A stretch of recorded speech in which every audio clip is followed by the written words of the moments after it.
ॐ अज्ञानतिमिरान्धस्य ज्ञानाञ्जनशलाकया चक्षुरुन्मीलितं येन तस्मै श्रीगुरवे नमः।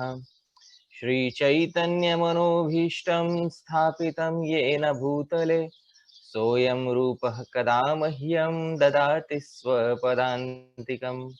वन्देऽहं श्रीगुरो श्रीयुतपदकमलं श्रीगुरून् वैष्णवांश्च श्रीरूपं साग्रजातं सहगणरघुनाथान्वितं तं सजीवं साद्वैतं सावधूतं परिजनसहितं कृष्णचैतन्यदेवं श्रीराधाकृष्णपादान् सहगणललिता श्रीविशाखान्वितांश्च नमः। ॐ विष्णुपादाय कृष्णप्रेष्ठाय भूतले श्रीमते भक्तिवेदान्त स्वामिन्निति नामिने नमस्ते सारस्वते देवे गौरवाणी प्रचारिणे निर्विशेष शून्यवादी पाश्चात्यदेशतारिणे नमो महावदान्याय कृष्णप्रेम प्रदायते कृष्णाय कृष्णचैतन्य नाम्ने गौरत्विषे नमः। हे कृष्ण करुणा सिंधो दीनबंधो जगत्पते गोपेश गोपिका कांत राधा कांत नमोस्तुते तप्त कांचन गौरांगी राधे वृंदावनेश्वरी वृषभानुसुते देवी प्रणमामि हरिप्रिये। वाञ्छाकल्पतरुभ्यश्च कृपा सिन्धुभ्य एव च पतितानां पावनेभ्यो वैष्णवेभ्यो नमो नमः। जय श्री कृष्ण चैतन्य प्रभु नित्यानंद श्री अद्वैत गदाधर श्रीवासादि गौर भक्त वृंद। हरे कृष्ण कृष्ण कृष्ण हरे हरे हरे राम राम राम हरे हरे। श्रील प्रभुपाद की जय। अनंत कोटि वैष्णव वृंद की जय। निताय गौर प्रेमानंदे हरि हरि बोल। So thank you Ramachandra Prabhu once again for kindly inviting me to speak something. Thank you all the dear devotees who are present here. Without all of you, without each and every one of you, it would not be possible to have this online session. And also, thank you, Srila Prabhupada, for making this wonderful society, International Society for Krishna Consciousness. It's like having a family in all the corners of the globe. Wherever we go, there are open doors and warm hearts for us because Srila Prabhupada has opened this International Society for Krishna Consciousness for the benefit of all of us devotees. So my sincere pranams and thanks to His Divine Grace, Abhay Charanaravinda Bhaktivedanta Swami Srila Prabhupada. Now, dear devotees, today's topic is related to the sixth offense in relation to the chanting of Hare Krishna. So I have shared my screen with all of you. I hope that all of you can see the screen. So, dear devotees, this is the sixth offense related to japa, and this sixth offense is to give some artificial interpretation of the holy name.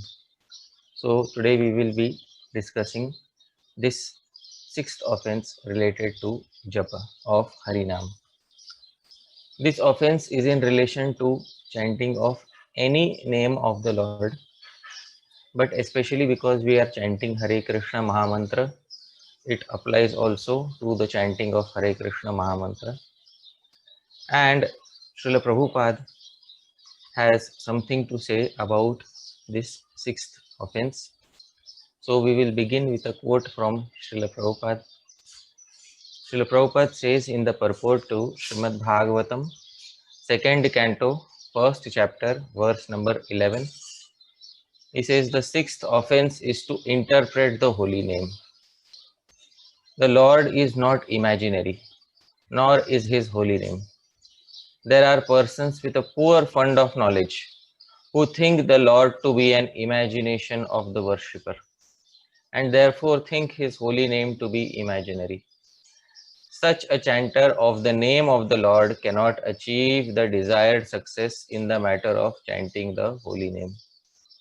So it is very clear, Srila Prabhupada says that the sixth offense is to interpret the holy name. Now we have to understand exactly what is the meaning of interpreting the holy name, and how does the sixth offense become applicable when someone starts interpreting the holy name of the Lord. So this is the statement by Srila Prabhupada in his purport to Srimad Bhagavatam. Now this sixth offense we should understand from the point of view also of the previous Gaudiya Vaishnava Acharyas, because unless we get some clarification as to what is the meaning of interpreting the holy name, then we will not have this absolute certainty, absolute clarity in our mind as to what is this sixth offense. And unless we have absolute clarity in our mind, how will we be able to avoid this offense? So it is necessary to have this clarity in our mind. Now, how do we have this clarity in our mind? We should read the words of the previous acharyas and what they have to say about this sixth offense.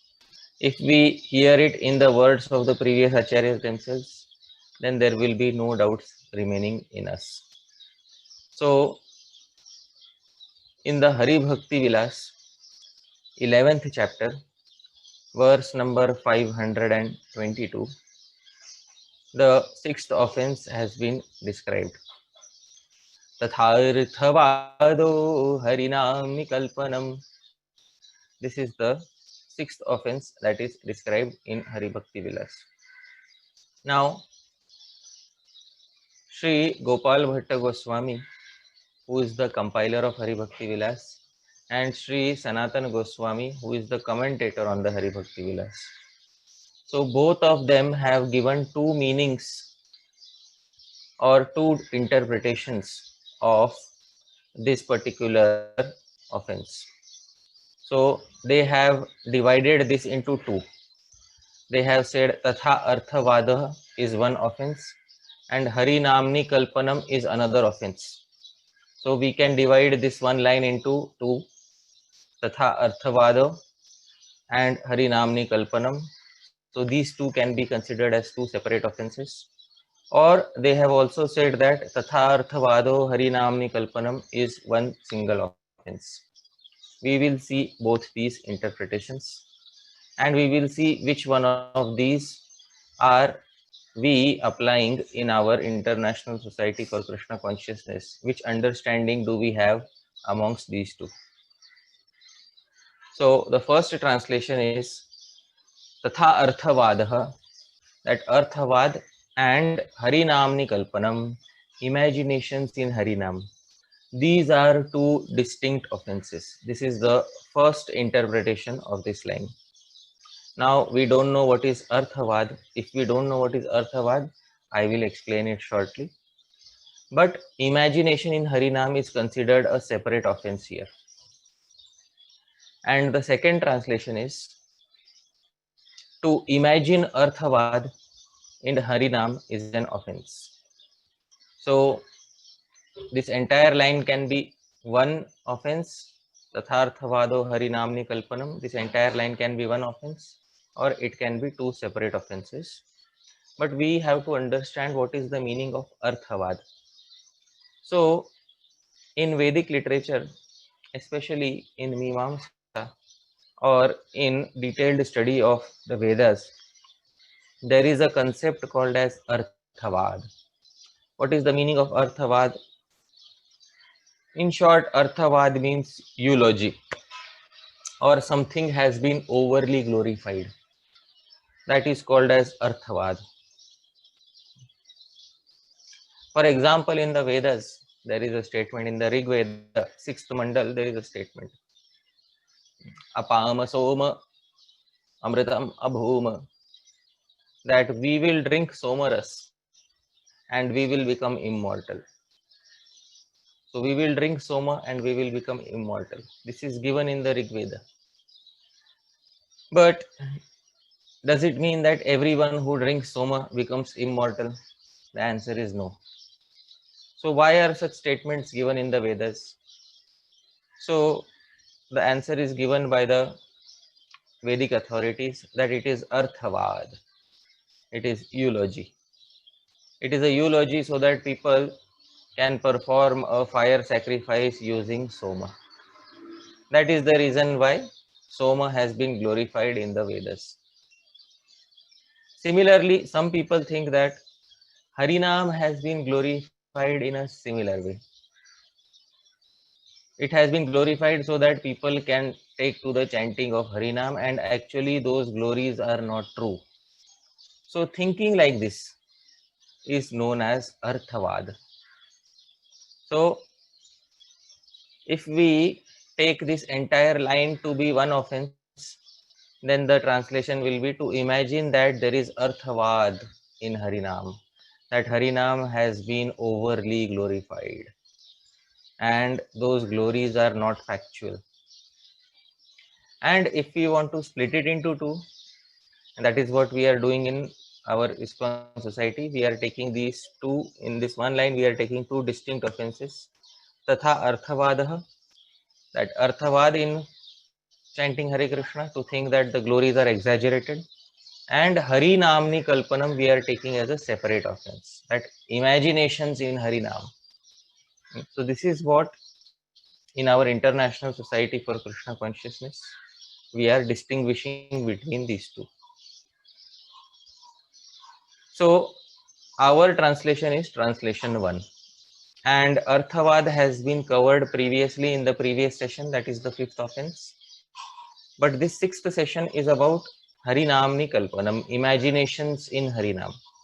So we have to see that. Now, this is our interpretation. Arthavad and imaginations in Harinam are two distinct offenses. And we are focusing on Harinamni Kalpanam today, imaginations in Harinam. Now, we need some more explanation as to what is the meaning of imaginations in Harinam, or trying to imagine something within Harinam, or trying to give an interpretation to Harinam. What is the meaning of this? Because Srila Prabhupada said to try to interpret the holy name is an offense. So, what is the meaning of trying to interpret the holy name? So, we have to understand this thing, and our previous Acharya, Srila Sanatana Goswami, who is the eldest amongst the 6 Goswamis. So, Srila Sanatana Goswami, he is considered as the senior most, because Srila Rupa Goswami also addressed Srila Sanatana Goswami as Prabhupada. Actually, Srila Sanatana Goswami has been given the title of Prabhupada by Srila Rupa Goswami. So, Srila Sanatana Goswami Prabhupada, he explains the meaning of this Harinamani Kalpanam. If we take this as a distinct offense, separate offense, which we are doing in our society ISKCON, then what is the meaning of Harinamani Kalpanam? So Srila Sanatana Goswami says, Harinamni Kalpanam cha tan mahatmyartha parityagena durbuddhya vritharthantar kalpana cha eko aparadha iti artha. So this is the explanation given by Srila Sanatana Goswami. I will explain what is the meaning of this. He says Harinamni Kalpanam cha, and a distinct offense is Harinamni Kalpanam, interpreting or imagining something in Harinam. And how does he explain it? Tan Mahatmya Artha Parityagena. If somebody gives up that meaning of Harinam which expounds or propounds its glorious nature, its magnanimous nature, and durbuddhya, through a crooked intelligence, vritha arthantara kalpana, he gives a, he squeezes out an artificial meaning through his crooked intelligence, then that is one offense. So this is the Translation: Imaginations in Harinam means to give up an interpretation that propounds the glorious divinity of Harinam and to squeeze out a useless interpretation by using one's crooked intelligence. So this is the meaning of the sixth offense as given by Srila Sanatana Goswami Prabhupada. That there are various ways of interpreting Harinam, and amongst various ways of interpreting Harinam, there are some ways which propound the glories, the divinity of Harinam, how great Harinam is, how great Krishna is. To give up that and to instead use one's intelligence to squeeze such an interpretation which hides the glory of Krishna, which hides the glory of the deity, which is representative of the Harinam. And to do so by using a crooked intelligence, that is one offense. So we will also try to see how this offense comes to be in real life. How do we become trapped in this offense in real life? That also we have to see. But we understood the basic meaning of this sixth offense. Now, Vedic culture, in general, Indian culture is such that we are not satisfied with one interpretation of a mantra. Many acharyas give many interpretations of the same mantra. Why is it so? What is the reason that acharyas give different interpretations of the same mantra? Because if they give one single interpretation, then life will be very simple. But acharyas have given multiple interpretations of mantras, and that also includes Hare Krishna Mahamantra. So what is the reason? It is said in Shastra, there is a verse quoted by previous Vedic authorities. Deve tirthe dvije mantre दैवज्ञे भेषजे गुरौ यादृशी भावना यस्य सिद्धिर्भवति तादृशी. So this verse, it says Deve tirthe dvije mantre daivagye bheshaje gurau. It lists 7 entities. 7 entities are listed, and as much faith and the degree of faith that we put in these 7 entities, that much reciprocation we receive. So what are these 7 entities? This verse is from a scripture named Dharma Vivek of Halayudha.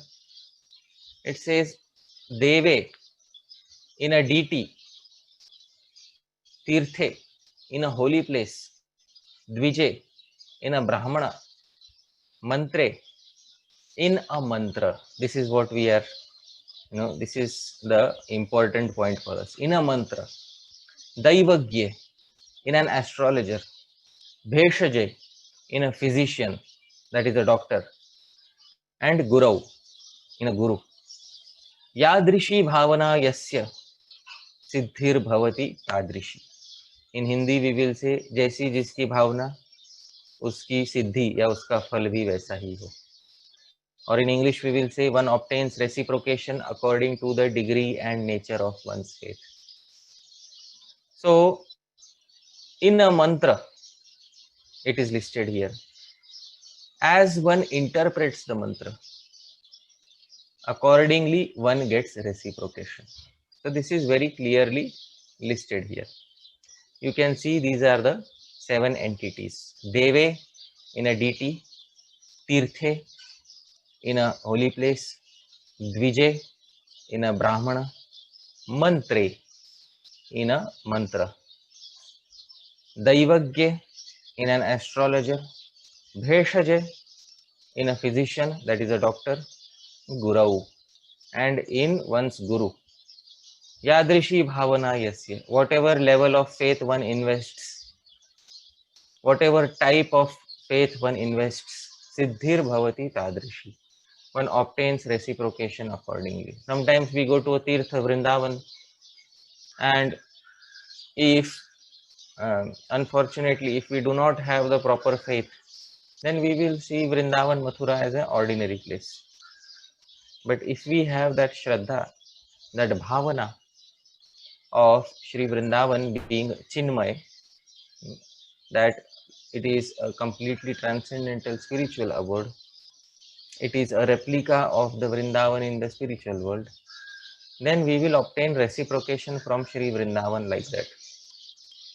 Similarly with a mantra, if we think the mantra to be just a collection of material syllables, then the mantra will reciprocate like that.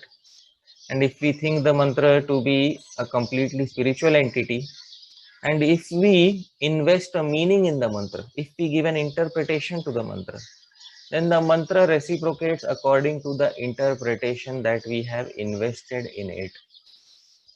But the interpretation of the mantra should be bona fide. As Srila Sanatana Goswami previously specified, if one rejects the divinity of the deity of the mantra, if one rejects the divinity of the mantra and instead gives some explanation which hides the divinity or which shrouds the divinity of the deity, then that is Harinamni Kalpanam.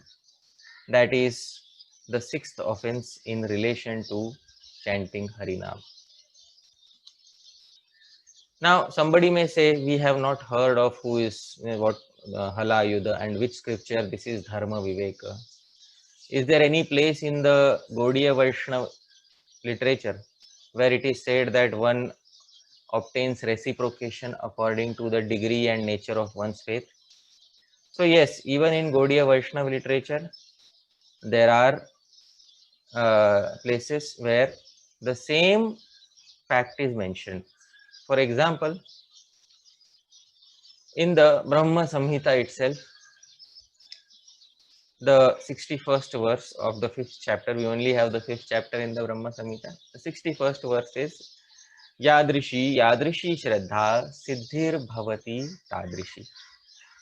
The translation by Srila Bhakti Siddhanta Saraswati Thakur says, the realization will correspond to nature of one's faith. So this fact is also mentioned in our Gaudiya Vaishnava literature, especially in Brahma Samhita. So it's very clearly mentioned that one receives a reciprocation according to how one behaves with the mantra, how one interprets the mantra. So we should be careful in interpreting the mantra. Now, a question may arise, why interpret our Hare Krishna Mahamantra? Just let's take the literal meaning of Hare Krishna Mahamantra. Just let's take the literal meaning. Now let's see what is the literal meaning of Hare Krishna Mahamantra. This is the Hare Krishna Mahamantra, as most of you have already seen what is Hare Krishna Mahamantra. Hare Krishna, Krishna Krishna, Hare Hare, Hare Rama, Rama Rama, Hare Hare. This is the Hare Krishna Mahamantra. And if we want to take a literal meaning, what is the direct meaning in Sanskrit? So, dear devotees, this is the literal direct meaning. And there are two direct meanings possible, two literal meanings possible. O Hari, O Krishna, O Hari, O Krishna, O Krishna, O Krishna, O Hari, O Hari. O Hari, O Rama, O Hari, O Rama, O Rama, O Rama, O Hari, O Hari. So these are all simply invocations. The Hare Krishna Mahamantra is full of invocations. Hey Hare, O Hari. Hey Krishna, O Krishna. Like this. The entire mantra is simply calling out to Hari, Krishna and Rama. This is what is the literal interpretation of the Mahamantra. If I don't give any other meaning to it, this is the literal, plain, vanilla interpretation of the Mahamantra. Now, This is by considering Hare as O Hari. Some acharyas have said that Hare can also refer to Hara, and Hara means Srimati Radharani. So if we take Hare as invocation to Hara, not invocation to Hari, so then the second interpretation will be as follows.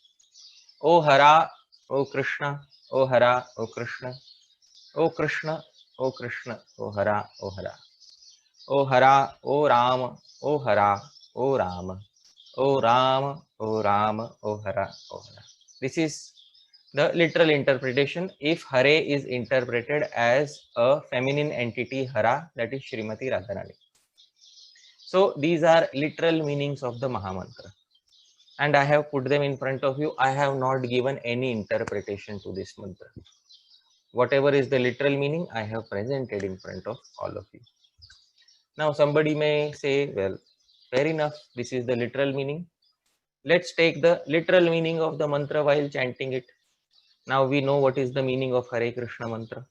We have the literal meaning of the Maha Mantra. Now, question is, if we know what is the literal meaning, why do we need to add an interpretation to Maha Mantra?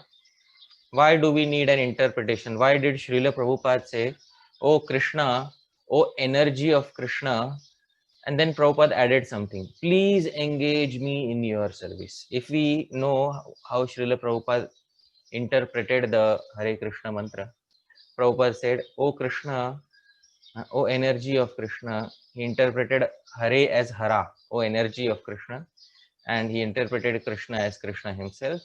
So, O Hare, O energy of Krishna, O Krishna, and then Prabhupada added something, "Please engage me in your service." Now, question is, please engage me in your service is not given in the mantra. The mantra simply says, "O Hara, O Krishna." So, on one side, the acharyas say, we should not give an interpretation. On the other side, the acharyas themselves give an interpretation. But we know that Srila Sanatana Goswami has said that an interpretation should not hide the glories of the mantra or the deity. So, an interpretation which does not hide that is okay. It can be accepted. But why is an interpretation needed? An interpretation is needed because sometimes mantras are genuinely very difficult to understand. Some mantras are genuinely difficult to understand. Let's take an example of a very popular mantra in Vedic literature, that is the Gayatri mantra. Now, the Gayatri mantra, Srimad Bhagavatam also says that the Gayatri mantra has one term in it, Dhimahi. So, this term Dhimahi is there in Gayatri mantra. Many of us may be knowing what is Gayatri mantra, and this term Dhimahi is in the Gayatri mantra. Now, even a scholar of Sanskrit literature, they will find it difficult to interpret this term Dhimahi because it is difficult to derive it using the grammar which is available today. So we have to interpret it, and Srila Sridhar Swami interprets Dhimahi as Dhyayema. Dhyayema means we meditate upon.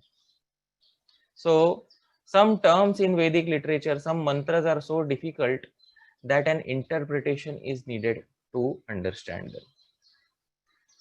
Another example, in many mantras there is a bija. Bija means a seed attached at the beginning. For example, many mantras begin with the pranav, Om. So if a mantra begins with that, for example, there is a mantra for Lord Shiva, Namah Shivaya. In Vedic literature it is given, but it begins with Om, Pranava.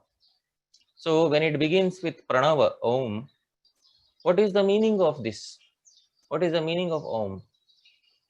So we have to understand what is the meaning of that bija, that seed also. So therefore an interpretation is needed also for the small seeds which are present at the beginning of the mantras.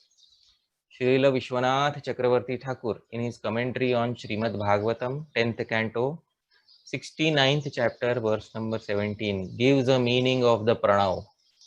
He breaks down the pranav into these three alphabets, a, u, ma. And he says, Akarena uchyate Vishnu, Shrirukarena kathyate, Makarastu tayurdasah, Pamchavimshah prakirtitah. He says, in the Om, Akarena uchyate Vishnu. The first syllable represents Lord Vishnu. Shrir Ukarena Utkathyate, and the Ukar, or the second syllable U, represents Shri or Lakshmi Devi. That is his energy. Makarastu tayurdasah, and the final syllable Ma represents the servant of both of them, Vishnu and Lakshmi. Who is that servant? Pamchavimshah prakirtitah, the 25th in the Sankhya philosophy. Who is the 25th in the Sankhya philosophy? The Jiva.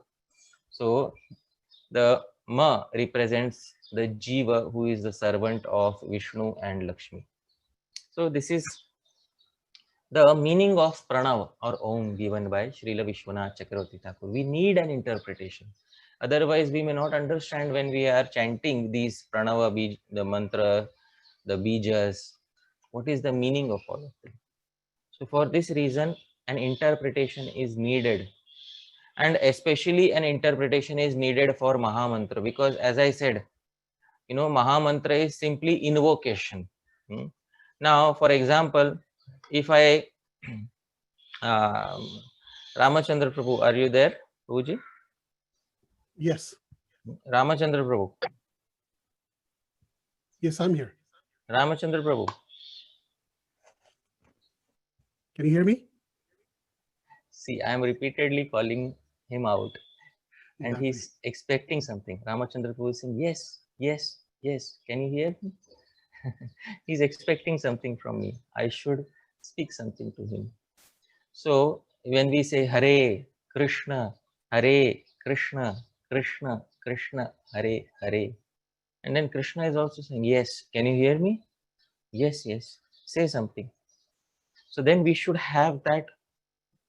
What should Krishna do? What are we expecting from Krishna when we are calling out to him?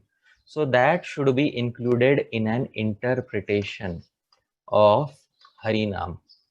So for this reason, an interpretation is needed. Also for Hare Krishna Mahamantra. Another reason why an interpretation is needed for mantras is mantra artha chintanam. While chanting a mantra, it is recommended that one should meditate on the meaning of the mantra. One should not only meditate on the syllables of the mantra, but one should also meditate, chintanam, on the artha, on the meaning of the mantra. This is called as mantra artha chintanam. Mantra meaning meditation. Mantrartha chintanam. Where is it said? Where is it specified that one should meditate on the meaning of the mantra? So in the Hari Bhakti Vilas itself, it has been specified. This is a verse from the Hari Bhakti Vilas, which says, Manah samharanam shaucham maunam mantrartha chintanam avyagratvam anirvedo japa sampatti hetavah. This is from the 17th chapter of Hari Bhakti Vilas, verse number 129. Manah samharanam, concentration of the mind. Shaucham, internal and external cleanliness. Maunam, keeping silence and not speaking anything besides the japa. And very importantly, mantra artha chintanam, meditating on the meaning of the mantra. Avyagratvam, not becoming agitated in any way while chanting the mantra, not becoming materially agitated in any way. And anirvedaha, and non-dejection, not lamenting or not feeling dejected in any way. These all lead to japa sampatti, or they are leading to great accomplishments in chanting japa. So you see, directly in the words of the Hari Bhakti Vilas, it is said that one should meditate on the meaning of the mantra. So meditating on the meaning of the mantra will lead to great accomplishments in japa. This is specified in Hari Bhakti Vilas. Actually, this is not only a principle in Bhakti Yoga, dear devotees, this is a principle in all types of yoga. In fact, even in Ashtanga Yoga, we have the Yoga Sutras of Patanjali. Most of you might have heard about the Yoga Sutras, how it is a manual of Ashtanga Yoga, and it has been penned down, it has been composed by Patanjali. And Patanjali, he says in one sutra in Yoga Sutra, he says, Tajjapas tadartha bhavanam. So this is uh, first pad of Yoga Sutra, Sutra number 28. And it says Tad Japas, chanting should be done with Tad Artha Bhavanam, Bhavana or meditation on Tad Artha, on the deity of the mantra. So Tad Japas Tad Artha Bhavanam. So we should have Artha Bhavana, or what Srila Gopal Bhatt Goswami said, Artha Chintanam, meditation on the deity, meditation on the meaning of the mantra should be there. So this is a general principle for all yogis. Whenever they are chanting japa, they should meditate on the deity of the japa, on the meaning of the japa. So even in the Bhagavad Gita, somebody may say, we don't accept Yoga Sutra. Is it given somewhere directly by the Lord himself? So dear devotees, even in the Bhagavad Gita, the Lord himself says, for all the Ashtanga yogis, for all the Jnana yogis, he says, Om ityekaksharam brahma vyaharan mamanusmaran yah prayati tyajandeham sayati paramam gatim. This is 8th chapter, 13th verse. Translation by Srila Prabhupada. After being situated in this yoga practice and vibrating the sacred syllable Om, the supreme combination of letters. So one is chanting this syllable. If one thinks of the Supreme Personality of Godhead and quits his body, he will certainly reach the spiritual planets. See, directly in the words of Bhagavan, it is said, Om iti ekaksharam brahma vyaharan. So Om vyaharan, while chanting Om, and Mam anusmaran, while remembering me. So we should have mantra artha chintanam. We should have meditation on the meaning of the mantra, very important. And Hari Bhakti Vilas clearly says that it is japa sampatti hetu, that it is the cause of great accomplishment in one's japa. So why should we not have? We also want to achieve some good accomplishments in our japa. So we should have artha bhavana, artha chintanam on the mantra, meditating on the meanings of the mantra. So these are very powerful reasons for having interpretations of the mantra. Now, for this reason, our acharyas have given various interpretations of Hare Krishna Mahamantra. Srila Jiva Goswami has given one interpretation. This is Aishwaryamaya Vyakhya. So Aishwaryamaya Vyakhya in this interpretation is for those who are more attached to awe and reverence towards Lord Krishna. He says the term Hare means that it represents Krishna, who snatches away all distresses and sins accumulated over millions of lifetimes, because he snatches away. Harati in Sanskrit, he snatches away, therefore he is known as Hari. And when we call out to Hari in Sanskrit, it becomes Hare. So, oh Hari, who snatches away millions of distresses. So in this meaning, we are meditating upon a personality. We are not trying to hide any personality. Then Jiva Goswami says Krishna. So he takes the same interpretation of the name of Krishna as it is given by Vyasadeva in Mahabharata. Krishir bhuvachakah shabdarnascha nirvritivachakah tayoraikyam param brahma Krishna ityabhidhiyate. Krishna indicates bhuvachaka, eternal existence. And Ana indicates, Krish indicates eternal existence, and Ana indicates eternal bliss. So that personality who combines eternal existence and eternal bliss is Krishna, the Supreme Personality of Godhead. So this is the meaning of Krishna that he gives. So eternal bliss personified as the Supreme Lord, that is Krishna. So that meaning we can have in our mind. And Rama, Srila Jiva Goswami gives an interpretation from the Upanishads, Ramante Yogino Anante. So the yogis take delight in him, ramante, in him, for he is the infinite spiritual Lord. Therefore, he is known as Rama. So if we take these meanings of Hare, Krishna and Rama, so these interpretations are given to us by Srila Jiva Goswami. Now, Jiva Goswami, why, why is Jiva Goswami interpreting the mantra if it is an offense to interpret the mantra? So no, it is not an offense to interpret the mantra. It is an offense to interpret the mantra in such a way which hides the divinity or the glory of the mantra, or the divinity or the glory of the deity of the mantra. And Jiva Goswami is not at all doing that. In fact, he is highlighting the glory of the deity. He is helping us meditate upon the deity of the mantra. So therefore, interpreting the mantra in this way is not an offense. Even in the 21st century, somebody can interpret it properly if one is highlighting the glories of the deity of the mantra. Now, second interpretation given by Srila Jiva Goswami, this interpretation is for those who are attached to Madhurya or sweetness in Vrindavan, Vraja. So, Hara, now we are taking Hare as Hara. Because since she steals Harati, the heart and mind of Krishna, Sri Radha is known as Hara. And when we call out to Hara, we say Hare, O Hara, O Radha. This is the interpretation of Hara.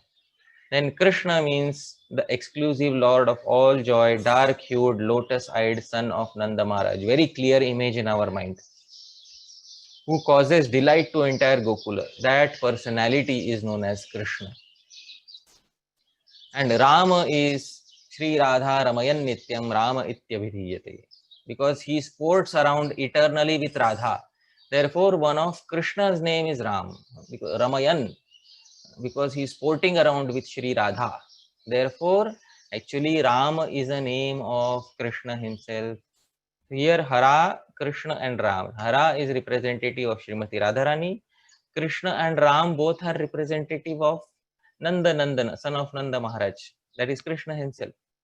So this is Madhuryamai Vyakhya, which has been given by Srila Jiva Goswami. This is also a perfectly valid interpretation.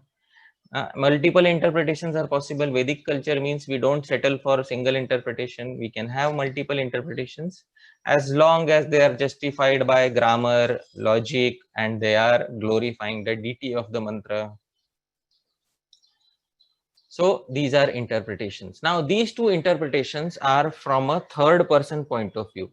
That is, I am a separate person from Radha and Krishna, and I am chanting O Hare, O Krishna, O Hare, O Krishna. So this is from a third person point of view. Now there are certain interpretations where Acharya is saying that the Maha Mantra is being chanted by Radha and Krishna. For example, Srila Raghunath Das Goswami has given an interpretation in which it is saying Krishna is saying O Hare and Radha is saying O Krishna. Then Krishna is saying O Hare and Radha is saying O Krishna. This is an interpretation where Krishna and Radha are mutually chanting words of the Maha Mantra. Now question arises that if Krishna and Radha are mutually chanting, then what is the chanter doing there? Because Radha and Krishna are chanting. So what is the purpose of a third person there?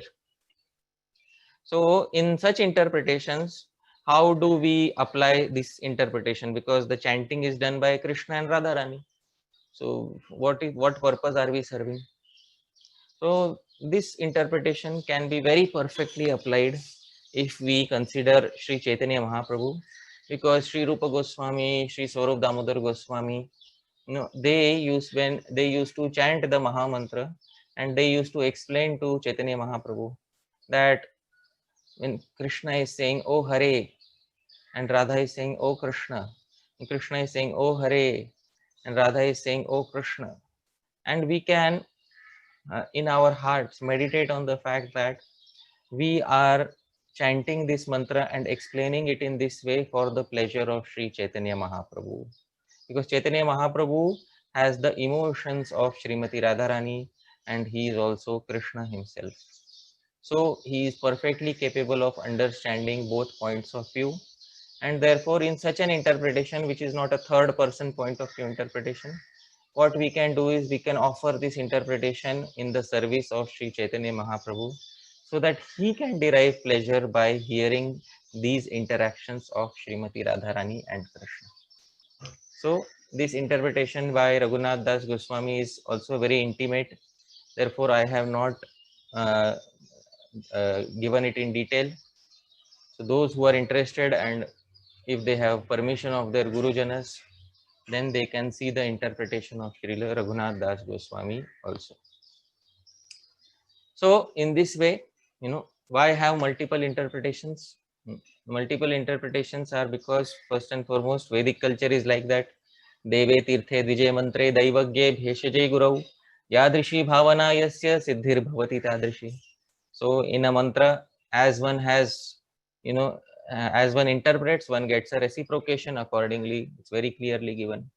So therefore, multiple interpretations are possible. Secondly, we need multiple interpretations because not all sadhakas or not all practitioners have the same rasa towards Krishna. For example, some practitioner is attracted to Krishna in the mood of a parent, Vatsalya. Now, if they chant Hare Krishna by thinking of Radha and Krishna, that interpretation is not compatible with their rasa, because Radha and Krishna and Vatsalya ras don't exactly go very well with each other. So that sadhaka will need a different interpretation of Hare Krishna Mahamantra.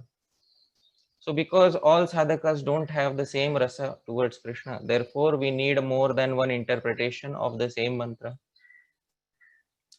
Even in the same rasa, if suppose there are two sadhakas who are belonging to the same rasa, not all sadhakas have the exact same mood. So therefore, even in Madhurya rasa, there are multiple interpretations. So these are some reasons why we have multiple interpretations, and the principle is there, yadrishi bhavana yasya siddhir bhavati tadrishi. One gets reciprocation according to one's mood. So these are the reasons for having multiple interpretations. But we have still not answered the question, what is the meaning of the sixth offense? What is misinterpreting the mantra? So we know Sanatana Goswami's explanation, to give false interpretation or imagination in Harinam means to give up an interpretation that propounds the glorious divinity of Harinam and to squeeze out another interpretation by using one's crooked intelligence. So is there an example of that?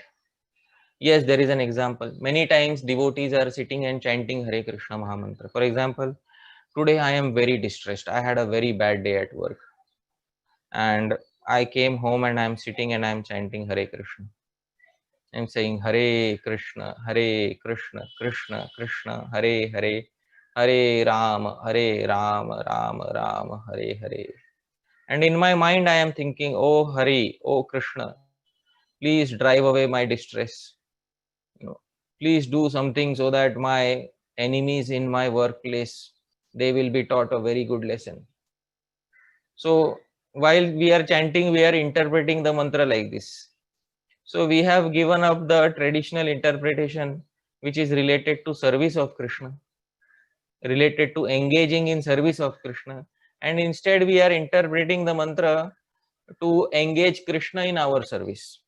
Oh Krishna, oh Radha, please drive away my distress at my workplace. Oh Krishna, these relatives are harassing me. Oh Krishna, my boss is giving me a very difficult time. Please teach him a good lesson. Now, if we are chanting with this interpretation in our mind, then how can we fulfill the condition of pure devotional service, Anyabhilashita Shunyam? And then we are misinterpreting the holy name. So we should not chant with this interpretation, dear devotees. This is the meaning of Harinamani Kalpanam. We should not chant with this crooked interpretation. We squeezed out useless interpretation because we are distressed. So Krishna should become a gardener in our garden and provide us with what we need. So this is not a proper interpretation of Harinam. So this is how it happens in day-to-day life.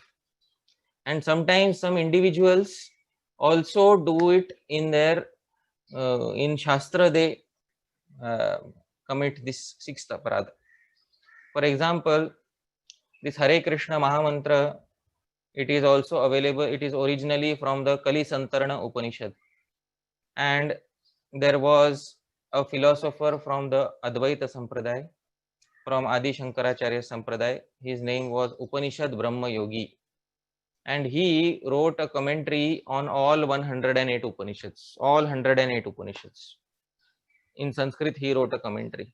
So in Kali Santarana Upanishad also he wrote a commentary, and in that Upanishad there is the Mahamantra, and he explained the term, Krishna in a strange way.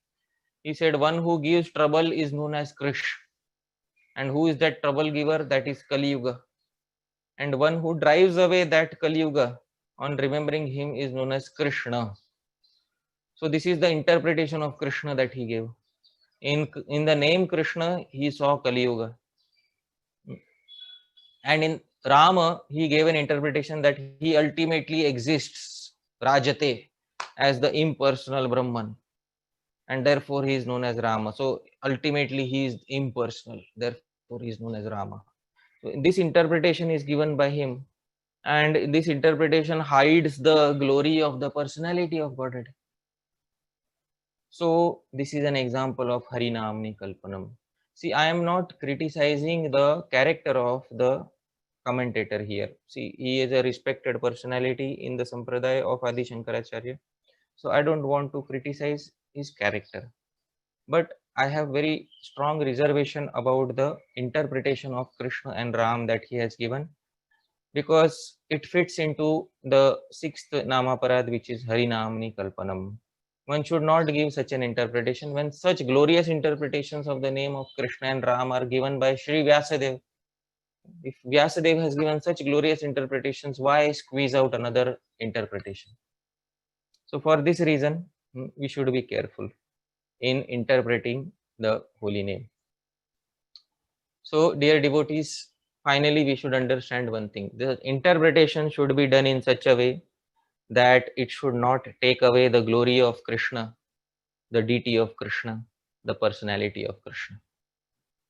It should in fact glorify Krishna.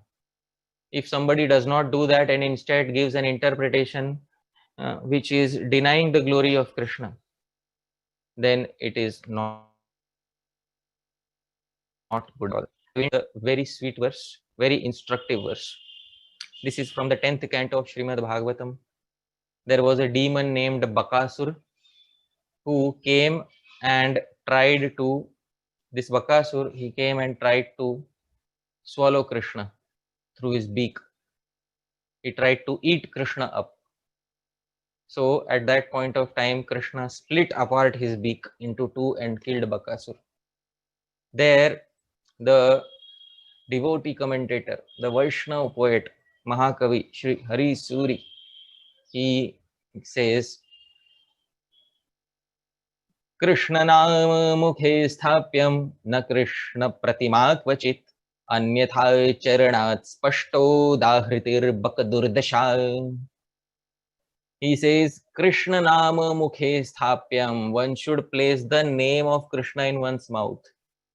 Don't try to place Krishna himself in your mouth. Don't try to eat up his form and personality. Serve him through the tongue. Don't use your tongue to eat up his personality. One who does otherwise ends up in the same unfortunate position as Bakasur. Bakasur could have used his tongue to serve Krishna's name, but he used his tongue to destroy the personality of Krishna, the Pratima of Krishna. This is a hidden warning to all those impersonalists also, that don't use your tongue to destroy the personality of Krishna. Otherwise, you may end up like Bakasur in an unfortunate situation. So with that, dear devotees, I will conclude this presentation. Thank you very much for kindly listening to what I had to say. Yadatra skhalitam kinchit vidvamsah purayantu tat yadatra saushthavam kinchit tad guroreva me nahi. Yadatra skhalitam kinchit. If there was any mistake in what I said, Vidvamsah purayantu tat. May all the learned devotees, all of you, correct me, purify my mistakes. Yadatra saushthavam kinchit. But if there was anything nice, even one single sentence was nice in the presentation, please understand, tad guru reva. It belongs to my Gurujanas, me nahi. It doesn't belong to me. Thank you very much, dear devotees. Jagat Guru Srila Prabhupada ki jai. Hare Krishna.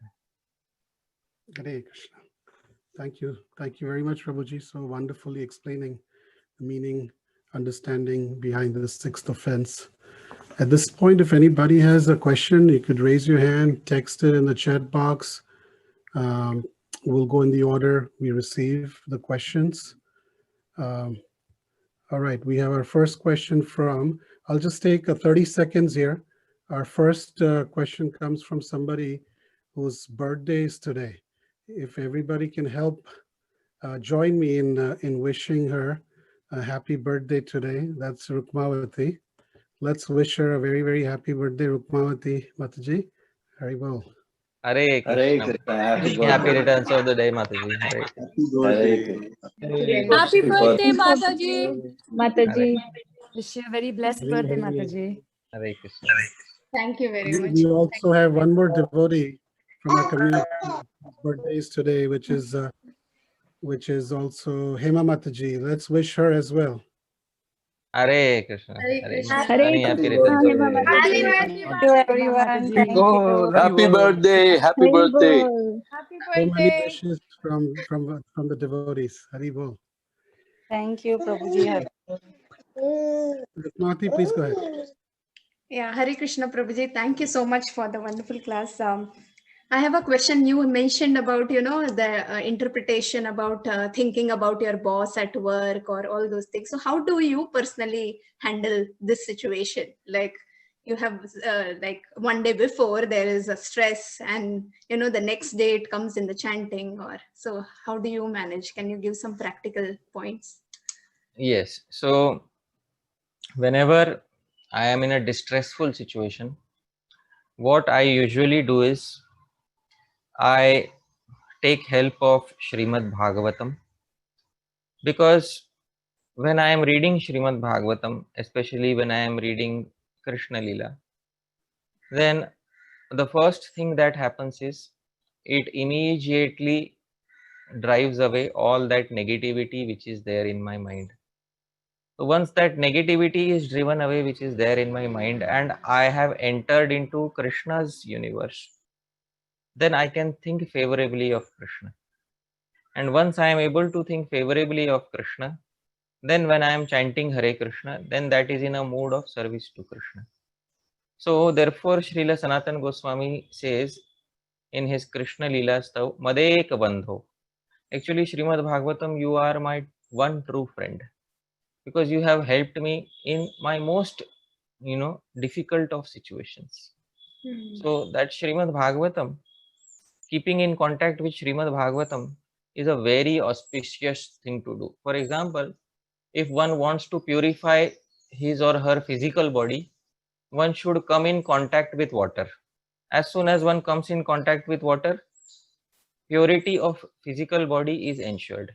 There is no other way of ensuring purity of physical body. Similarly, in order to ensure purity of the mind and the heart, one should come in direct contact with the words of the Srimad Bhagavatam. As soon as one comes in contact with the direct words of Srimad Bhagavatam, that the Srimad Bhagavatam says, Hridyantastho yavadrani vidunoti suhrit satam. That Krishna himself, who is sitting within the heart, immediately drives away any misgivings, any impurities in the heart. Once the heart is cleansed by reading Srimad Bhagavatam, hearing about Krishna, Shravan. First is Shravan, hearing about Krishna. Then we can do our japa very nicely in a favorable mood. But one should not do japa with that frustrated state of mind, calling out, "Oh Krishna, oh Radha, and, please teach a lesson to my boss." So that is not a valid interpretation of the Mahamantra. I hope that satisfactorily answers your query. Yeah, thank you so much, Prabhuji. I have one more question, if you don't mind. Sure. So you mentioned about, in the Bhagavad Gita as well, it is mentioned that Krishna says, I am the syllable Om in the mantra. And in one of the slides also, I saw that thinking about, one who utters Om and thinking about the Lord. So how come our Hare Krishna Mahamantra, so should a person be thinking about, saying about Om or, Hare Krishna Mahamantra? I'm just like, if you can give a good clarification on this. Yeah, Srila Prabhupada always, many times Srila Prabhupada was asked this question, what is the difference between Pranava, Om and Hare Krishna Mahamantra? And Prabhupada used to say that there is no difference, because Om also represents the Supreme Lord Krishna, and the Hare Krishna Mahamantra is having directly the names of Krishna. So when we are chanting Om or Pranava, the personality on whom we have to meditate is Krishna himself. And when we are chanting Hare Krishna Mahamantra, the personality on whom we have to meditate is Krishna himself. So in both cases, the Artha Bhavana or the Artha Chintanam finally ends up in Krishna himself. As long as the Artha Bhavana is there, Prabhupada used to say both of them have the same meaning.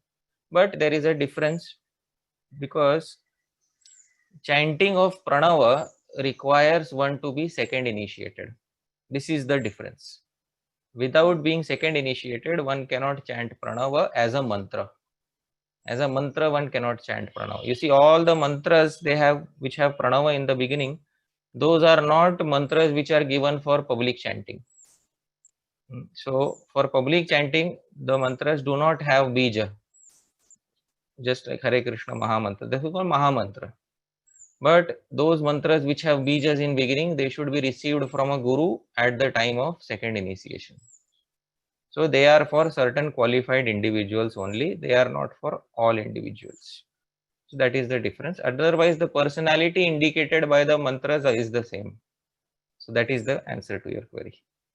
Thank you so much, Prabhuji. Thank you. Hare Hare Krishna. Mati, you can ask one more question. It's your birthday. You get. Yeah, I have one more, but I was actually hesitating. If you don't mind, one more, please. Yeah, you can ask as many questions as you want. Yeah, okay. One question is in the slide, it was mentioned the deity of the mantra. So what is that, Prabhuji? Like you explained it, but it's lost. I got lost. Yeah, so just like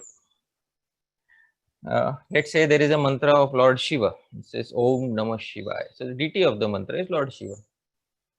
There is a mantra Om Namo Bhagavate Vasudevaya. Deity of the mantra is Vasudeva. So who is the personality basically? Personality indicated by the mantra. So that is the deity of the mantra. Okay. Thank you so much, Prabhuji. Hare Krishna. Shraddha Mataji. Hare Krishna, Prabhu. I don't think thank you will justify, and no matter what I say, because when I came to this session, I was thinking that, okay, we'll hear whatever we have heard in some details, but I didn't think that I'll get an opportunity to delve into Vedic Shastras in so much of detail that it just blew me. So thank you so much, Prabhuji. Thank you so very much for this enlightenment and knowledge that you bestow on us. Nowhere qualified for that. Prabhu, I have a question. You said that interpretations are valid explanations, or it is valid to give interpretations according to the mood or bhav of the chanter. And then you said that where is it mentioned? So you mentioned that in Brahma Samhita, Srila Bhakti Siddhanta Saraswati Thakur says that, I'm just paraphrasing, that the realization is directly proportionate to the faith we invest. Right. But there, Prabhu, it's not mentioned that it is related to japa specifically. Right. Right. So can we extend this understanding that our realization will be directly proportionate to the faith that we put in, say, in 9 stages of Bhakti Yoga or in 9 limbs of Bhakti too? Can we extend the very same thought to these parts as well? Right. Yeah, you can extend this, because In Brahma Samhita, when that verse is being spoken by Krishna himself to Lord Brahma, it is encompassing all aspects of bhajan, all aspects of devotional service. And japa is also one part. And therefore, I had also quoted that verse from Dharma Vivek of Halayudha, where says, Deve Tirthe, Deve in relation to the deity. Whatever faith and whatever nature of faith that we invest, the realization corresponds to the nature of faith and the degree of faith that is invested in the deity. So all aspects of bhajan are included in that. And we can safely say that when Krishna also says very clearly in the Bhagavad Gita, Ye yatha mam prapadyante tam tathaiva bhajamyaham. As people surrender to me, I reciprocate accordingly. He very clearly said in Bhagavad Gita. It is said in Bhagavad Gita like that. So it is a clear validation of whatever is being said here. So I hope that answers the query satisfactorily. Yes, Prabhu. It's just the more churning of it just tells me that these are different words, but at the end of it, सार सबका एक ही है. सारे वैदिक शास्त्रों का सार एक ही है, चाहे हम कहीं से भी उठाएं उसको. So thank you so much, Prabhuji. Thank you so very much. Hare Krishna. There are two questions in the chat box. I'll read out the first one. We hear that humility is needed to save from nama parad. How can we apply humility to guard against the sixth offense? Humility is needed to safeguard ourselves from the namaparads. How can we use humility to safeguard the sixth namaparad, that is to give a false interpretation of the holy name? So we can use humility in one way. The one way in which we can use humility is that I am unqualified to interpret the holy name. Therefore, let me use the existing interpretations of the previous Vaishnava acharyas. Very simple. That way, if we take the direct interpretations given by the previous Vaishnava acharyas, we are exhibiting humility because we are not trying to independently interpret the holy name. It's not that somebody who tries to interpret the holy name is losing humility, but one who thinks that I will not do so because out of humility and because I want to accept the interpretations given by the previous acharyas. So such a person is displaying humility. So in that way, one can display humility and accept the interpretations which are already given, valid interpretations by the previous acharyas, Srila Jiva Goswami, Srila Raghunath Das Goswami, Sri Gopal Guru Goswami, Srila Prabhupada, and just use them, apply them on the mantra, get the result. That is how humility can be used. Thank you, Prabhuji. The next question is, we can't even grasp the potential of material objects. Then how can we conceive the greatness of the holy name that is transcendental, divine, exceedingly inconceivable, and extraordinarily powerful? So it is not possible for the jiva, for the living entity who is minuscule, atomic in proportion, to grasp the entirety of material nature or material knowledge of any one discipline. Then what then to speak of the entire knowledge of spiritual entities such as mantras? Definitely it is not possible. For this reason, it is said that the mantra descends on our tongue. We don't say that, I have accepted I am chanting the mantra, I have grasped the mantra. There Rupa Goswami has he's written a very nice verse in Bhakti Rasamrit Sindhu. Atah Shri Krishna namadi na bhaved grahyam indriyai sevonmukhe hi jihvadau swayameva sfuratyada. Atah Shri Krishna namadi, therefore the name etc. of Krishna, na bhaved grahyam indriyai, cannot be grasped by our material senses. If they cannot be grasped, then how are we be able to chant Hare Krishna?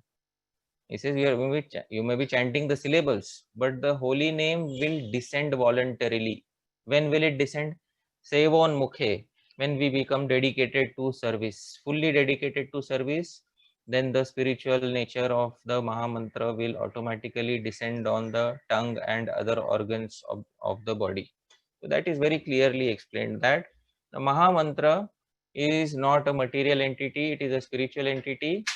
It does not fit into our box. We have to fit into its box. That is what is the important thing to understand. It's not we who fit into the box of Mahamantra. It is not Mahamantra which fits into our box. It is we who fit into the box of the Mahamantra. This clear distinction should be understood by all the sadhakas. We have to surrender to the mantra. It's not that the mantra surrenders to our material senses. So that is the that is my comment upon that question. Thank you, Prabhuji. Another question in the chat is, in the Veda, the Mahamantra is given beginning from Hare Rama, Hare Rama. And we are receiving Mahamantra beginning with Hare Krishna. Why is that? Okay. So in the Veda, in the Kali Santarana Upanishad, it is given with Hare Rama first. Many times this question is asked. Why is it given with Hare Krishna first? So there are two answers to this. One answer is, when I was doing my own research on Kali Santarana Upanishad, I met a scholar in Orissa. His name was Dr. Fakir Mohan Prabhu. He had manuscripts of Kali Santarana Upanishad in which it was Hare Krishna first. So he said that there are, I have seen manuscripts in which there is Hare Krishna first. So that is one answer. Second answer is, even if somebody says we want to accept Hare Ram as the original mantra given there, still there is a very elegant answer given in Srimad Bhagavatam. What is the elegant answer given in Srimad Bhagavatam? In Srimad Bhagavatam, it is said that mantras can be chanted according to two types. One is called as Utpatti Nyas and one is called as Samhar Nyas. Okay, Utpatti Nyas and Samhar Nyas. So what is Utpatti Nyas and Samhar Nyas? This is explained in Srimad Bhagavatam. I will specify this. I will share my screen. You can see here. This is Srimad Bhagavatam 6.8.4, 5 and 6. And Vishwaroop said, this is from the Narayan Kavach. If some form of fear arrives, one should first wash his hands and legs clean, perform Achaman by chanting this mantra, Om Pavitra Pavitrava Sarvavastham Gadopiva Yav Smaret Pundarikaksham Sabhayabhyantra Shuchi. Then one should Shri Vishnu, Shri Vishnu, Shri Vishnu. Then one should touch Kusha grass, sit gravely and silently facing north. When completely purified, now please note, when completely purified, one should touch the mantra composed of 8 syllables to the 8 parts of body and touch the mantra composed of 12 syllables to his hands. Thus, in the following manner, he should bind himself with the Narayan Kavach, Narayan coat of armor. First, while chanting the mantra composed of 8 syllables, Om Namo Narayana, beginning with the pranav, that is Om, the syllable Om one should touch hands and 8 parts of body. And the 8 parts of body are listed. Then it says, very important, then one should chant the mantra in reverse, beginning with the last syllable. So these two processes of chanting are known as Utpatti Nyas and Samhar Nyas respectively. So chanting in the order in which it is given is called as Utpatti Nyas, and chanting in the reverse order is called as Samhar Nyas. It's given there in the Srimad Bhagavatam itself. We can say very clearly, we are not chanting the mantra according to Utpatti Nyas, we are chanting the mantra according to Samhar Nyas. So Utpatti Nyas, Utpatti means arising, Samhar means destruction. So Utpatti Nyas means, if you chant according to Utpatti Nyas, there may be a possibility that material desires may arise by chanting the mantra. Samhar means let all material desires be destroyed by chanting the mantra, therefore we are chanting in reverse. I hope you are able to understand. So this is Utpatti Nyas and Samhar Nyas given in the Srimad Bhagavatam itself. So I hope that this answer is satisfactory. Thank you, Prabhuji.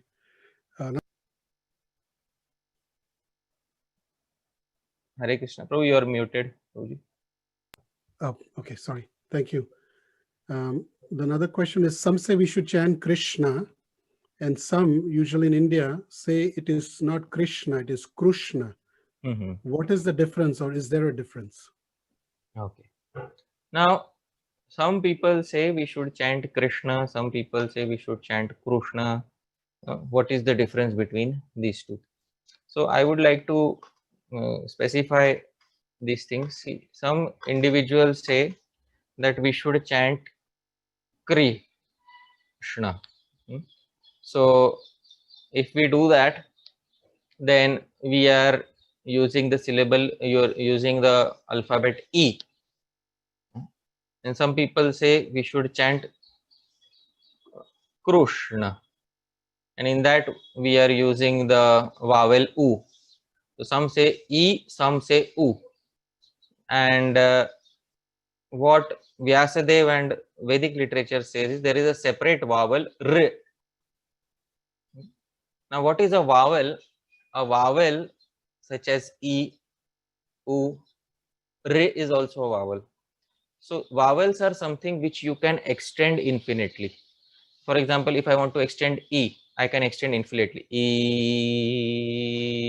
I can extend infinitely. If I want to extend U, I can extend infinitely. U. Similarly, there is a separate vowel R. R. So you can see the R sound can be extended infinitely. That Krishna, Krishna, Krishna, Krishna. So this R is a separate vowel. So this vowel or swar R is the actual pronunciation of Krishna. So that is the pronunciation of Krishna that we should take. Now somebody may say it's very difficult, a tongue twister, I cannot do it easily. I don't understand the science of vowels. So there is a nice verse in Chaitanya Bhagavat which Chaitanya Mahaprabhu has quoted, and that verse is specified by Chaitanya Mahaprabhu, Bhavagrahi Janardana. So I will specify that verse. Chaitanya Bhagavat Adi Khanda 11th chapter, verse number 108. The verse number is also auspicious, 108, and this is the verse.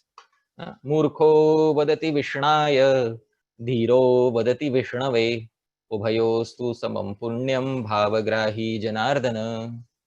Suppose we have to say, we have to give obeisances to Vishnu.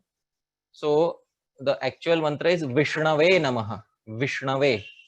Some person who does not know grammar may mistakenly say Vishnaya Namaha. Just like he say Krishnaya Namaha, he may end up saying Vishnaya. So Murkho Vadati Vishna, a person who is not intelligent may say Vishnaya Namaha. And Dhiraha, a person who is learned, may say correctly Vishnave Namaha. But Ubhayostu, both of them will get Samam Punyam, the same devotional piety. Why? Bhavagrahi Janardana, because Lord Krishna accepts the mood of the devotee. He accepts the bhava of the devotee. So somebody may say Vishnaya Namaha, somebody may say Vishnave Namaha, but Vishnu accepts the mood of the devotee. This is specified by Chaitanya Mahaprabhu in Chaitanya Bhagavat. So accordingly, somebody may say Krishna, somebody may say Krishna. Some languages don't even have the syllable, R. They don't have that vowel R. So they may not even be able to pronounce the name properly. So either they should train themselves to pronounce it. First and foremost, they should train themselves to pronounce it. And finally, even if the pronunciation, even after training, if it is not so proper, still one should have the proper artha chintanam, bhavana, the proper meditation should be there. So bhavagrahi Janardana. Janardana Krishna will accept the mood. That is the answer to this query. Beautiful, very precise, very clear. Thank you very much, Prabhuji. I have a question. You were mentioning that when we chant, we generally bring in, our problems, our difficulties, and we're chanting, Krishna, please help me with this or that. So then what should be the prayers? What is the art of praying? Can you explain that? Yeah, when we are falling into difficulty, what is the art of praying? So that art of praying is described in a verse in Srimad Bhagavatam, 10th canto. And because you see, somebody prays, once somebody falls into distress and they pray to Krishna, Krishna, please do this for me. this one time you do this for me, put me out of this distress, put me in this happy situation. So what they are doing is asking Krishna to put them in a new karmic cycle. That is what they are basically asking Krishna to do. Putting in a favorable situation also is implicating in another karmic cycle. So why should the devotee ask for that? Especially in a difficult situation, what is the attitude of the devotee? That is specified in a verse in Srimad Bhagavatam. Please note the verse carefully. Dear devotees, 10th canto, 14th chapter, verse number 8. 10th canto, 14th chapter, verse number 8. तत्तेऽनुकम्पां सुसमीक्षमाणो भुञ्जान एवात्म कृतं विपाकं हृद्वाग्वपुर्भिर्विदधन् नमस्ते जीवेत यो मुक्तिपदे सदाय भाक्. Prabhupada gives, I will give the meaning of this. Tatte anukampam susamikshamaano. One who constantly understands that whatever difficulty is going on in my life is anukampa, is actually the mercy of Krishna. Why? Because only by this will I understand not to engage in material life again. This is actually the mercy of Krishna by which I will not engage in material life again. Bhunjana, while that person is suffering, what is he suffering? Atma kritam vipakam, his own misdeeds he is suffering. That Krishna is not giving anything extra. Krishna is only giving what is destined for him, and that too is reducing it. And while getting that reduced reaction, while he is tasting the fruit of that, he is thinking this is actually the mercy of Krishna. Why? Because now I'm having a terrible day today, but now I have made up my mind. In any other life, let me not have to accept any occupation, any job, any problems like this. Suppose somebody is having a difficult time with his or her spouse or some with relatives. So they are giving them a hard time. And when they chanting is he's thinking Tatte anukampam susamikshamaano. Krishna, this is your anukampa. Why? Because now I have firm decision in my life. What? In any future life, let me not have any so-called spouse, who will act as an obstruction in my devotional service. In fact, in all my future lives, I have no desire whatsoever to enter into such false relationships. So while he is tasting that bitter fruit, that determination becomes stronger. And what does he do? Hridvag vapurbhir vidadhan namaste. And through his heart, through his words, through his body, he offers pranams to Krishna. Jivet, one who lives even one lifetime like this, Yaha, such a person, Mukti Pade sa Daya Bhak. Mukti or liberation becomes his Daya Bhak. Daya Bhak is his inherited property.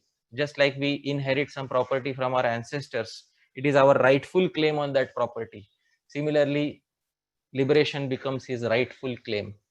So let's see the translation. Translation is, my dear Lord, one who earnestly waits for you to bestow your causeless mercy upon him, all the while patiently suffering the reactions of his past misdeeds and offering you respectful obeisances with his hard words and body, is surely eligible for liberation, for it has become his rightful claim. The Sanskrit term is Dayabhak.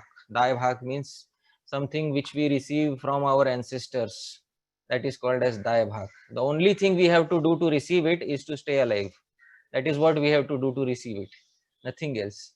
So the only thing which we have to do to receive Krishna's mercy is to stay alive with this mood. What mood? To stay alive with the mood that Krishna, I don't want you to change the situation. Don't change the situation. But in any future life, let me never enter into any such inauspicious situation. In all future lives, let me remain completely free and dedicated to your bhajan. That is the mood of the devotee. Not that, oh Krishna, teach this boss a lesson. And today you teach him, today you tell him what is the value of a devotee. He doesn't understand what is the value of the devotee. He needs to be taught a lesson. So somebody who does like this, a person who does like this, his devotional service is actually in the mode of ignorance.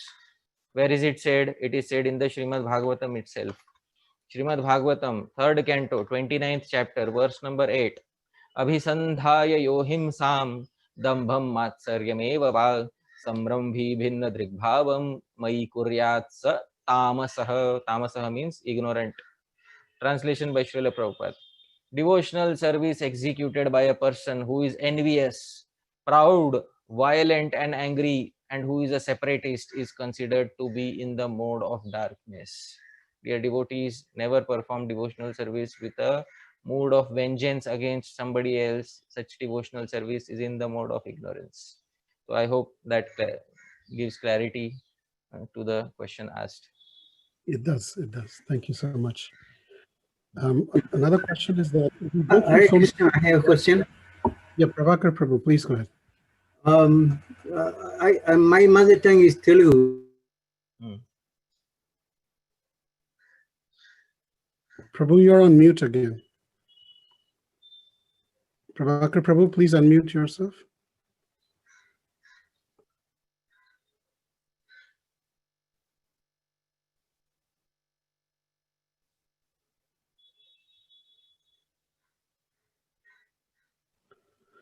We'll come back to you, Prabhakar Prabhu. Once you unmute yourself, I'll ask. Okay, can you hear me? We can hear you now. Okay. Oh, I can't do that. Mute. We can hear you. We could hear you before. He's again muted. It's again muted.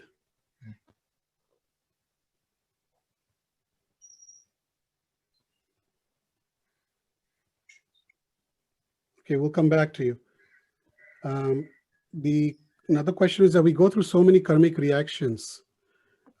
When we take or someone takes shelter of demigods, they give us some relief. And our suffering goes away for time being. So does that mean our karmic reactions are nullified? No, they cannot be nullified. They can be postponed. They cannot be nullified. What is the praman? What is the proof of this? Proof is given in Brahma Samhita. What is the proof? Karmani nirdahati kintu cha bhakti bhajam. The karmas are burnt only for those who are worshipping with bhakti, worshipping Krishna with bhakti. So karmani nirdahati kintu cha bhakti bhajam. Karmas are burnt only for a person who is executing devotional service towards Govinda Adi Purusha. That is the praman in Shastra. Thank you, Prabhuji. Prabhakar Prabhu, are you able to unmute yourself? No, it's not. It's still muted. Can you hear me? Yes, we can hear you now. Okay, Prabhu, my question was that my mother tongue is Telugu language. It has the vowel sound ru and ri, and it is used in Rishi, and Krishna also has the same vowel sound combined with ka. So is it what you are saying that it should be pronounced like that? Yes, the vowel of Ri should be like Rishi. Rishi, yes, that's what we have in Telugu, Ri and Ri, long and short. So we could use that for Krishna. No, it's distinct from long and short E, because there is a short E and there is a long E, and those are two different things. And then there's a R. Yeah, we have Ri. That is not easy to pronounce, but that is Krishna is used. Yeah, it's not Ri. It's not Ri. It's R. Right. Rishi, that is what it is. Okay, thank you very much. I just want to Krishna.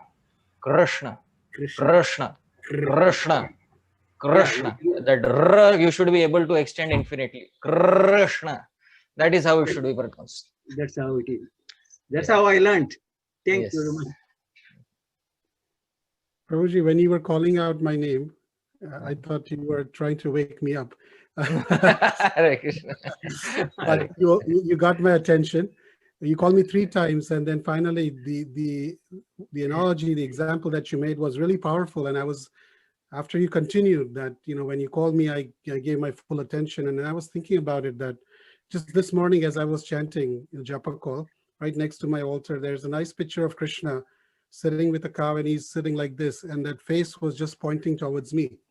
Right. In one of the lectures last week, one of the devotees mentioned that when you're chanting, Krishna is waiting to hear you chant. Right. But then I was thinking the same, that just because while I'm chanting, audibly chanting, but my mind is many different places, Krishna is not listening, or he's not Right.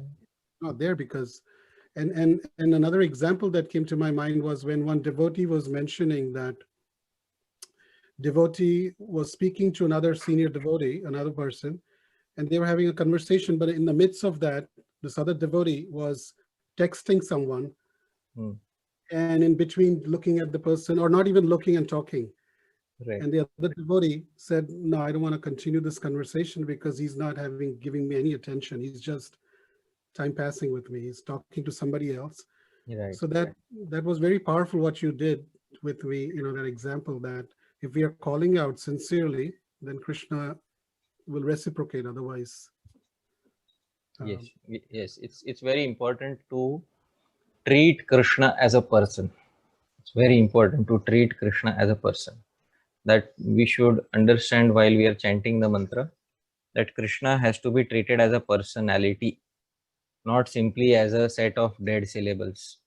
So, yadrishi bhavana yasya siddhir bhavati tadrishi. If one sees only dead syllables, then one will get that as reciprocation. And if one sees the personality and tries to reciprocate to the best of their ability, then Krishna will also reciprocate with them, and they will feel very joyous in chanting of the mantra. So that is definitely needed. Mantra artha chintanam. That is very much needed. while we chant, if we remember some pastimes, for example, Sudama and Krishna's meeting each other, and the way Krishna took his humble position, a humble position. And at that time, while we are chanting or even remembering these pastimes, if one's heart melts or if tears come out, if we cry, it's not being sahaji or anything. It's not like artificial, but is it okay to cry? The art of crying, many times His Holiness, I forget Maharaj's name, always used to say, we should learn the art of crying. Gaur Govind Maharaj. Gaur Govind Maharaj. How do we make it where it's not artificial, but at the same time we do cry for Krishna? Yeah. See, one thing we might have noticed, many times we are listening to some class, we are listening to some kirtan, and spontaneously some tears come out. It might have happened with all of us. And Srila Rupa Goswami has given a specific term to it. He calls it Bhav Abhas. Bhav Abhas means semblance, the first ray of Bhava, or first ray of love of Krishna. He calls it Bhava Abhas. So Bhava Abhas is the first semblance of Bhava that one attains in spiritual life. So when one has this stage, sometimes one attains Bhav Abhas, or the semblance of Bhav. Sometimes they cry, but then they go back to normal after some time. They go back to their normal self. But Rupa Goswami says in Bhakti Rasamrita Sindhu that anyone, even if once in their life they have experienced Bhav Abhas, a semblance of Bhav, they are most fortunate individuals, because very soon they will also experience continuous Bhava. So very soon their gateway of experiencing continuous Bhava will also open, because now they will be dedicated devotees. Once they have tasted Bhava, even a semblance of Bhava, then very soon they will also be eager to taste the full package of Bhava and Prema. Second thing, is it okay? It's obviously, if it is beyond our control, we can't do anything about it, but we should try to understand that we should not we should try our best to not exhibit any Bhava in front of a public audience. We should not try to do that. Why? Narottam Das Thakur says, Apan bhajan katha na kahinu yatha tatha. Your bhajan katha, don't speak here and there, don't demonstrate publicly. So don't display your realizations, your hidden bhava towards Krishna in public. Just like if I love someone, if I love a girl, so I don't go in public and I say, yeah, I love this girl. No, this is not how I do. So I keep it hidden. Why? Because that is a very private subject matter. It's not for public display. Because today everybody is spoiled. Today they will put on Instagram and say I love you, and this is everything is spoiled today. They'll make a public display of everything and say I love you very much. Arey bhai, your love you keep in your private quarters. But no, I love you, and I want to show the world that I love you. So then that is not, even if somebody is doing it on Instagram, at least let them not do it with Krishna and Krishna bhajan. That is my only request. Thank you. So, but does that mean that, I'll tell you my own example. I mean, and a lot of the devotees who are part of our community know that. On Prabhupada Appearance Day, for example, if I have to speak on Prabhupada, I find it very difficult to speak, and naturally my voice chokes, and so it's not, you know, something that I'm trying to display. But at the same time, as a leader in the community, their expectation is that I should speak and glorify Srila Prabhupada. But in doing so, I also get tears. Should I not display it or let it come out naturally? No, there is a midway in this. Some, of course, it will happen that your voice will choke, but one should try one's best to suppress it in public. That is the recommendation. When you suppress it, something overflows, and but still that is acceptable enough. But if you let go and say, now I will cry it out loudly, today I will cry it out, if you let it go, then that will become a public display, and then people will say he's creating a disturbance. I remember this thing from my Guru Maharaj. 2 years ago on Janmashtami, he was asked to give a class, 7-day katha in Vrindavan temple. He was asked to give a 7-day katha, and he was speaking on the pastime of Krishna and Balram entering into Mathura. That is what he was speaking. 7-day katha was 7 days Srimad Bhagavatam. The first day when he started speaking, first day he could not control himself. He started crying. And he started crying. They had to end the lecture there. The lecture ended there in between. And on that day, somebody went to the management and complained, why is Maharaj crying in front of the audience?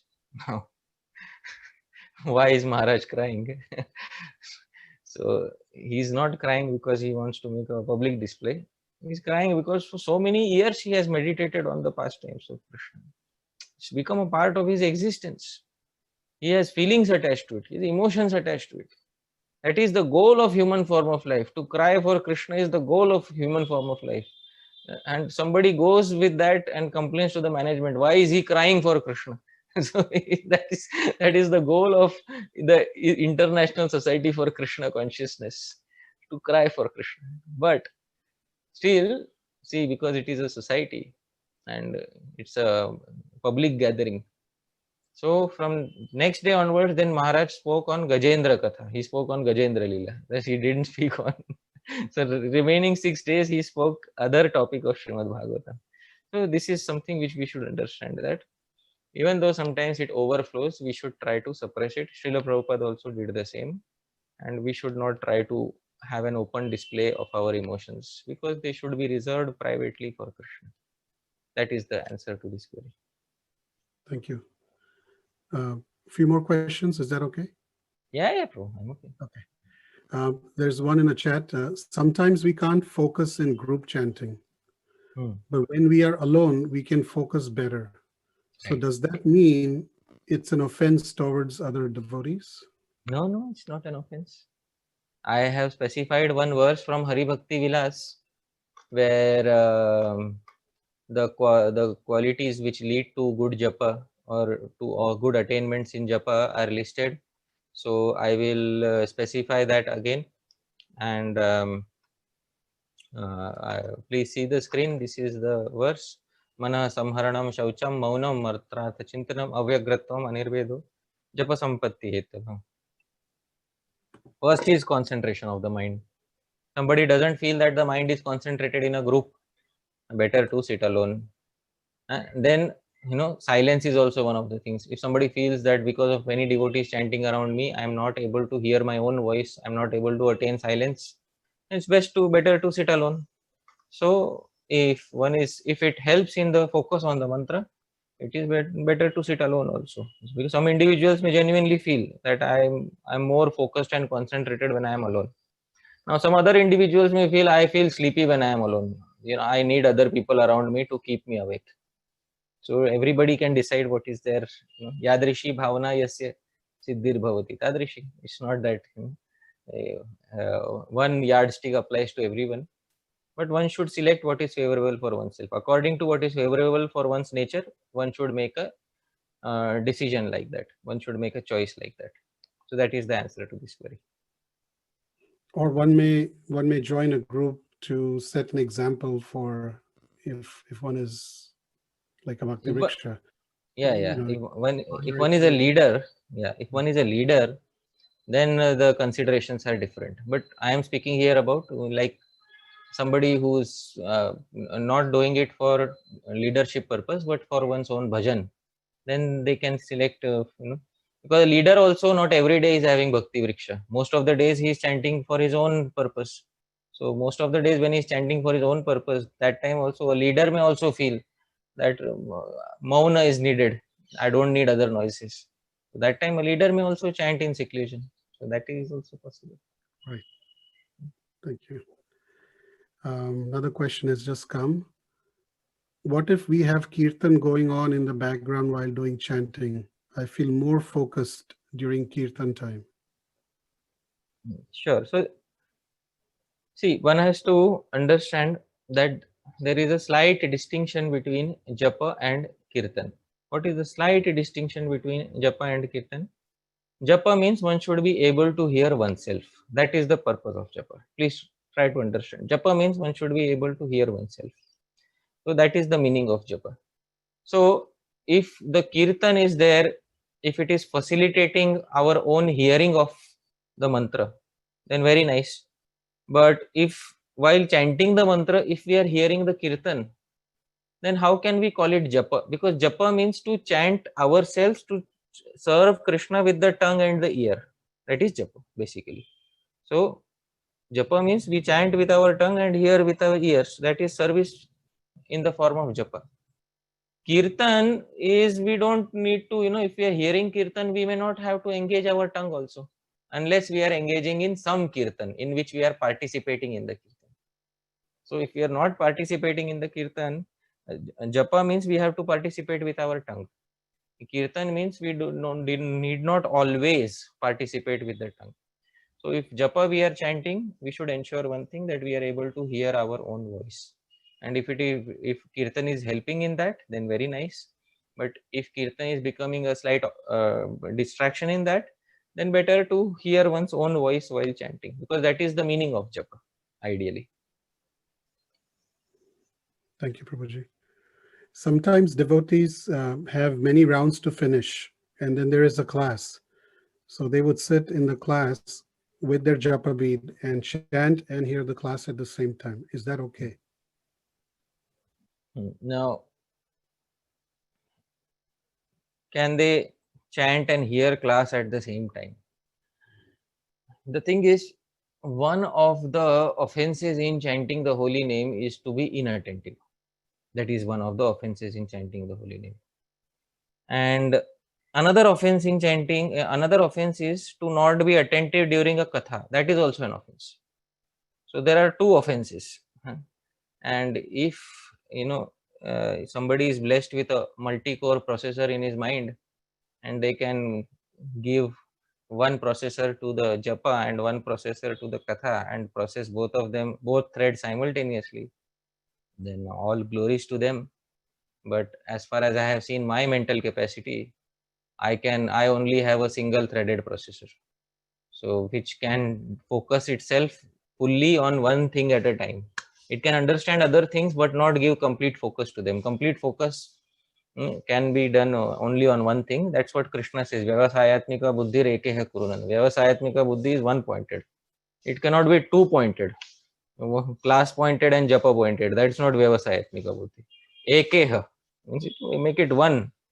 So accordingly, the devotee should decide that if between japa and class, what is of utmost importance at this point of time. It's up to them. If they feel that the class is so inspiring that I can chant japa later, very nice. If they feel that, you know, japa is my promised vow to my guru, class is recorded, I can hear it later, that is also nice. But if I want to do japa and class together, then there is a slight risk, and they should know the risk before entering into that activity of doing japa and class together. So that is what it is. Like we say in advertisements, mutual funds are subject to market risks. Please read carefully before investing. So mutually performing japa and hearing class is subject to aparadh risks. Please read the aparadhas carefully before investing your mind in both places. That is the answer.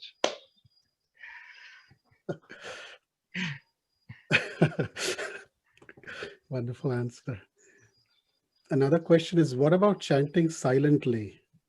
Personally, and this is in a chat, somebody's asking, personally, I find it easy to keep the flow in chanting, to chant the mantra in my mind during inhalations. Is this okay? Inhaling. Is that, yeah. Inhalations. Okay. If you know, there is one called a mansik japa. Manas japa or mansik japa is basically when one is chanting in the mind.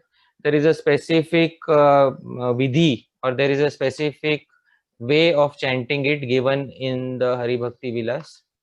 So one should consult that. One should consult that method of chanting in the mind, which is mansik japa. There was an article that I wrote about it. It is called as 3 types of japa. It has Vachika japa, Upamshu japa, and Manas japa.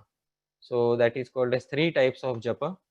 What I am doing is I am pasting the link for that in the chat window. 3 types of japa, and they can refer to this. One of this is to chant in the mind. They should follow the exact instructions given by the previous acharyas in the Hari Bhakti Vilas.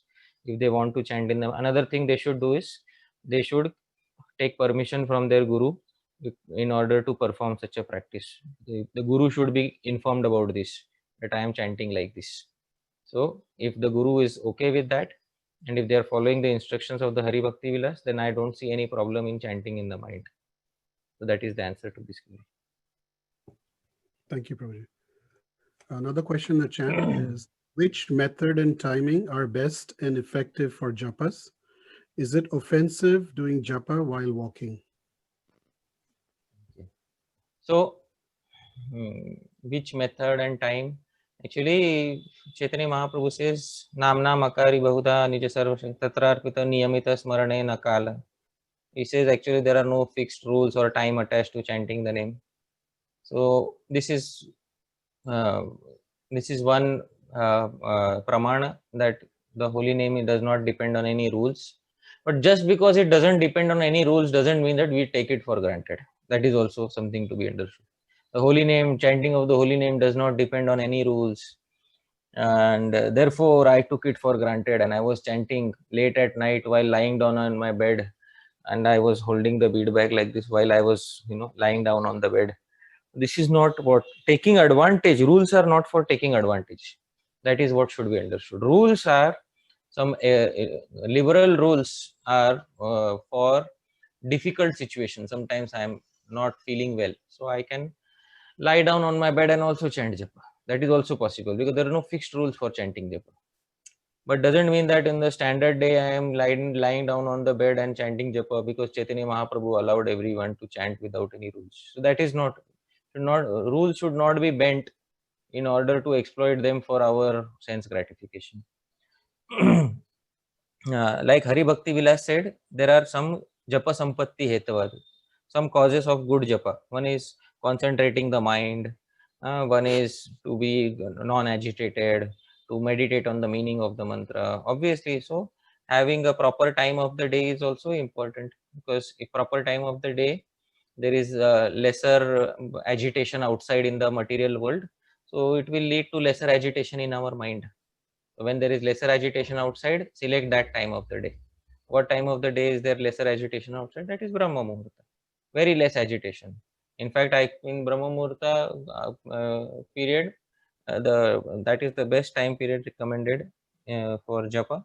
One who does his japa in that time will find that the entire day is spent very blissfully. That is the answer to the question.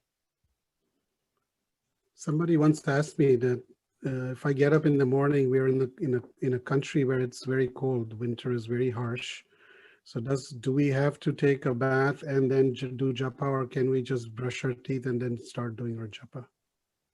Actually, Hari Bhakti Vilas speaks of two types of bathing, three types of bathing. One is called as mantra snan. Mantra snan means taking bath simply by chanting mantras. So there are some places where it's very difficult to take a bath. So you can do mantra snan. How do you do mantra snan?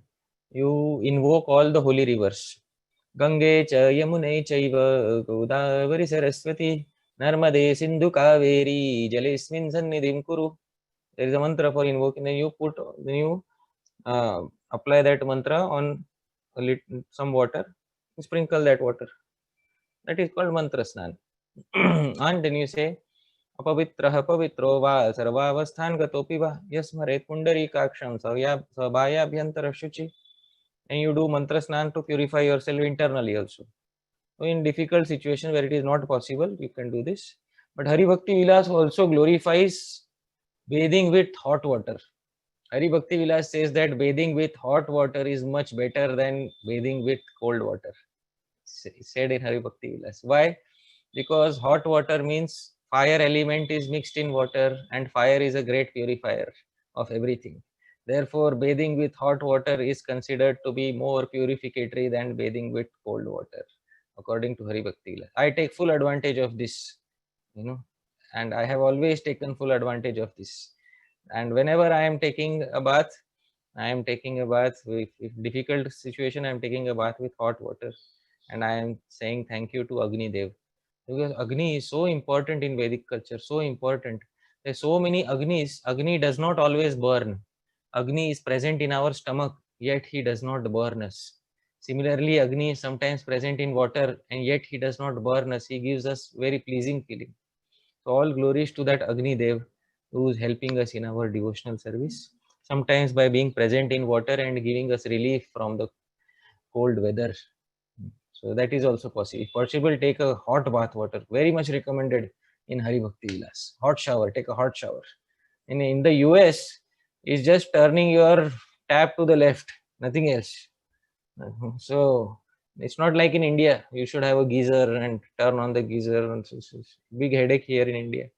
Just turn the tap left and the government supplies hot water. That's all. So very easy and recommend Hari Bhakti Vilas. So that's the answer to the question. A lot of us are going to remember you in the morning, Prabhuji, and your words. So we're all grateful to hear that. There's another question just came. Hare Krishna, Prabhuji's Mangala Arati at Brahma Muhurt is important, or japa is important? Doing Mangala Arati. What is specified by Guru? What is Guru Adesh? That is important. The Guru has given us some instruction. That is important. For devotee X, the Guru may say, for you, chanting your japa is most important during Brahma Muhurta. For devotee Y, their Guru might say, for you, attending the temple program is most important. For the same devotee, the Guru may give different instructions at different parts of time in his or her life. What the Guru says, that is important for us. That is the answer to the question. Thank you. Anybody else? One last question.